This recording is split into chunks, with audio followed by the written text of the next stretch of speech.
সম্মানিত দর্শক, কুমিল্লায় পবিত্র কোরআন অবমাননাকারীদের বিচার দাবিতে রাজধানীতে বিক্ষোভ করেছে ইসলামী সংগঠন। তথ্য প্রতিমন্ত্রী ডক্টর মুরাদ হাসানের ইসলাম বিদ্বেষী বক্তব্য বিভিন্ন ইসলামী দলের তীব্র প্রতিবাদ নিন্দা জানিয়ে আন্দোলন করে। এবার তথ্য প্রতিমন্ত্রী ডক্টর মুরাদ হাসানকে নিয়ে মন্তব্য করলেন ভাইরাল অভিনেতা হিরো আলম। বন্ধুরা, খবরটি বিস্তারিত জানতে ভিডিওটি না টেনে শেষ পর্যন্ত দেখতে থাকুন। আর আপনি যদি আমাদের চ্যানেলে নতুন হয়ে থাকেন তাহলে এখনই ভিডিওটিতে একটি লাইক দিন এবং চ্যানেলটি সাবস্ক্রাইব করুন, কেননা দেশ বিদেশের সব খবর এখানেই রয়েছে। তথ্য প্রতিমন্ত্রী ডক্টর মুরাদ হাসান ইসলাম বিদ্বেষী বক্তব্য বিভিন্ন ইসলামী দলের তীব্র প্রতিবাদ নিন্দা ও আন্দোলন করে। সারা দেশে তথ্য প্রতিমন্ত্রী ডক্টর মুরাদ হাসানের বহিষ্কারের দাবিতে আন্দোলন করেন সাধারণ জনগণ। ইসলাম বিদ্বেষী বক্তব্য দেওয়ায় তথ্য প্রতিমন্ত্রী ডক্টর মুরাদ হাসানের কঠিন শাস্তির দাবি করেছে হিরো আলম। দুর্গাপূজা সকল ধর্মের লোকেদের উৎসব। প্রতিমন্ত্রীর এমন বক্তব্য প্রত্যাখ্যান করে সাহসী বক্তব্য রাখলেন হিরো আলম।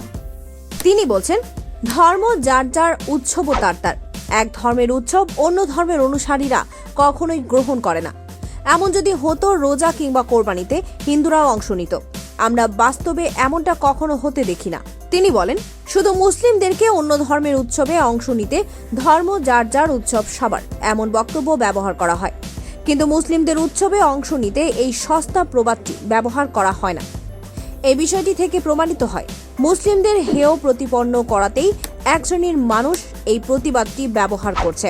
হিরো আলম আরও বলেন, কুমিল্লা নগরীর একটি পূজা মণ্ডপে পবিত্র কোরআন শরীফ অবমাননা করার খবরে যে সংঘর্ষ হয়েছে তা খতিয়ে দেখা হচ্ছে বলে জানিয়েছে পুলিশ।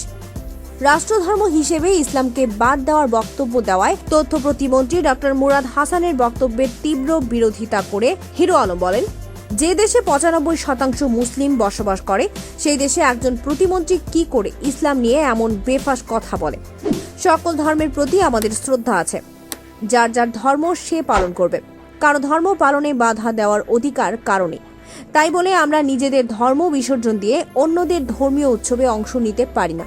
আমি একজন মুসলিম হিসাবে তথ্য প্রতিমন্ত্রী ডক্টর মুরাদ হাসানের বিরুদ্ধে তীব্র নিন্দা জানাই এবং মুরাদ হাসানকে দল বহিষ্কারের জোর দাবি জানাচ্ছি। তো দর্শক, রাষ্ট্রধর্ম ইসলাম নিয়ে হিরো আলমের মন্তব্য আপনার কেমন লাগলো লিখে জানিয়ে দিন আমাদের কমেন্ট বক্সে।